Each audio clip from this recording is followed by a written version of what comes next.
Welcome back to the Summit City. It's time for an early morning edition of TinChattin, in TV terms at least. Mike, I'm sorry for pulling you out of bed so early, and for that, I brought you a little present. Brought you some breakfast. Brought you a donut this morning. You know, for your troubles getting out of bed. So thank you very much, Mike. We appreciate you getting out of bed. Talk about spoiling. Had to thank you for getting up early for us. So that's quite all right. I will enjoy it shortly. Speaking of the getting back to the TinCaps at least, good week for them here over the last week or so. 4-game win streak, although rudely interrupted last night by Lansing, but overall they've been playing well over the last week, Mike. They really have. You mentioned the loss last night up in Lansing, 2-0, and it was a case of not being able to deliver 0 for 11 with runners in scoring position. But even with the loss, they've won 5 of their last 7. And gotten some good starting pitching for the most part. Gotten some decent hitting, especially someone by the name of Joshua Meahs. Yep. And in spite of the loss last night, second in the division. 2 games behind front-running Dayton, who has won 6 in a row and who will be here next week. Yep. For a showdown first and second place teams in the East. So the team is starting to round into form.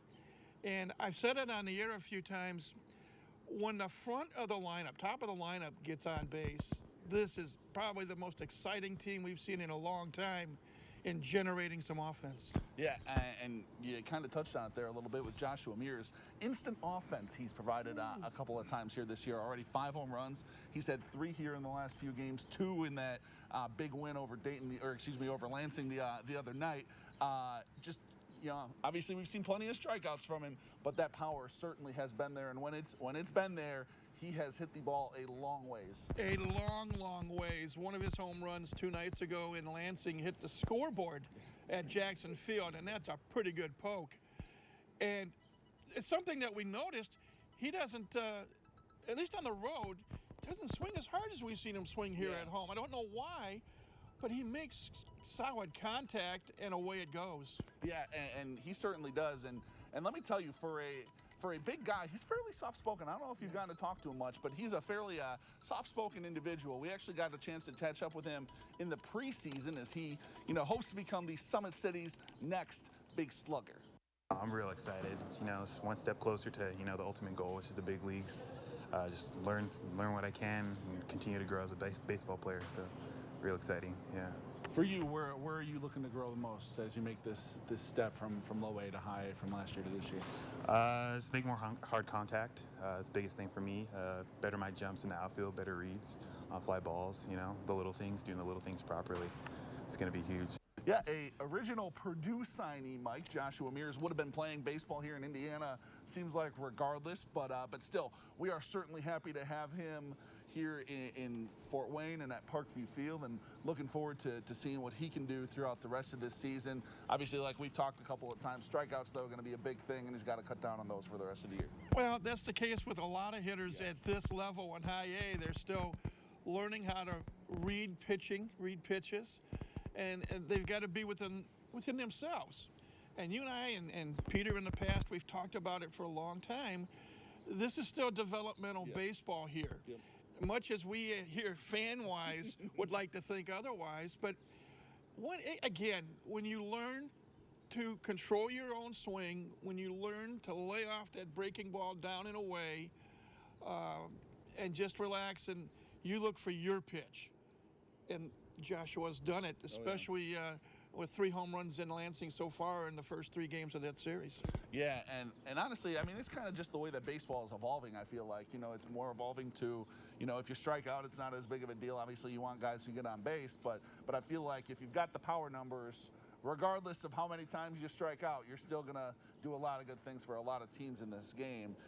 Speaking of strikeouts, Mike, good transition here. That's called the TV segue, folks. Speaking of strikeouts, the pitching staff so far through these last 5-6 games for the TinCaps that we've seen them win, 5 of 7, like you said, has been pretty phenomenal. Obviously, up in Lansing so far, Robert Gasser pitched well the other night. Robert Bergert last night pitching well as well. Mike, what have you seen out of the starting pitching, especially here over the last week? I've seen a lot of good things. I mean, Robert Gasser is not long for Fort Wayne, I feel. Yeah. At this point, he throws some smoke. Yep. And him being a left-hander, I've always felt that if you're a left-handed pitcher has a better advantage of getting to the major leagues simply because of the shortage of left-handed pitching. Yeah. And if he keeps going as he is, and again, that's a long ways away. Oh, yeah. We're high A. You still got double A, triple A before you get to Petco Park. But I'm impressed. I'm impressed with the whole starting staff. Yeah. They just seem to have an aura of confidence. Yeah, they do. That they're going out and they know what their job is. Pitching coach Jimmy Jones has done a masterful job of, from a psychological standpoint, implementing the fact that the pitcher has to be the dominant one. Yep. And our starting staff is 4th in the league in team ERA, 3rd in the league in total strikeouts.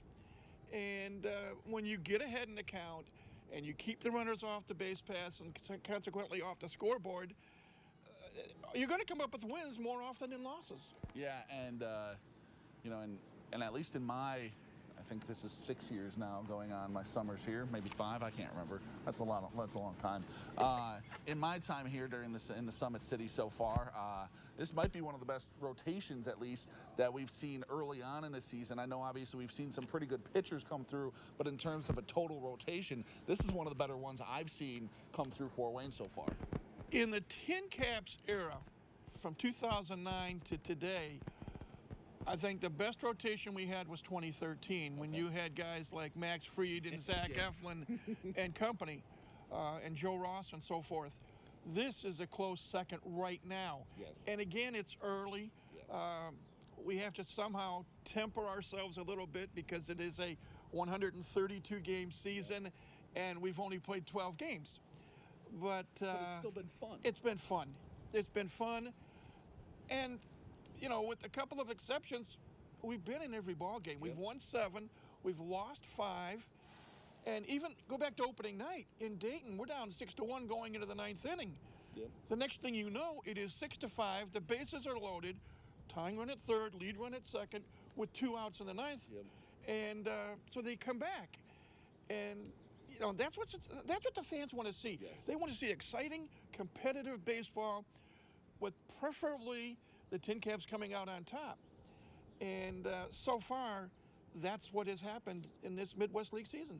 Yes, it has. And speaking of hopefully exciting, fun baseball, another good TV segue here, Mike. It's like I'm good at my job or something. You're going to be able to catch the TinCaps back home for 6 next week. We got the Dayton Dragons back in town. Obviously, we flip-flop wins, losses with them over in Dayton to start the season. Talk about the next 6 coming up for Fort Wayne, obviously, after these last 3 up in Lansing this weekend. Well, Dayton is the hottest team in the league right now. They've won 6 games in a row, and they are 2 games in front of the TinCaps in the Eastern Division race for first place. They got a big win last night at home against West Michigan, where they held the Whitecaps hitless until the top of the 8th inning. They took advantage of some couple of mistakes by West Michigan to take a 1-0 lead and stretch it into a 4-0 lead. And they've got some good players as well. And it's just going to be exciting. I mean, hopefully the weather will finally break where we don't have to pull out parkas and wear long johns anymore. But 6 games next week, it's going to be fun to see 2 teams that are playing very well, hooking up. And as you said, Dayton took 2 of the first 3 to start the year at their place, and now it's time for payback starting next Tuesday night here at Parkview Field. Like Mike said, hopefully less parkas and everything next week. But Mike and I are back with TinChattin, same time, same place next week. As always, he's Mike Maahs. I'm Justin Prince. We're hungry. We're going to eat our breakfast. We'll be right back after this.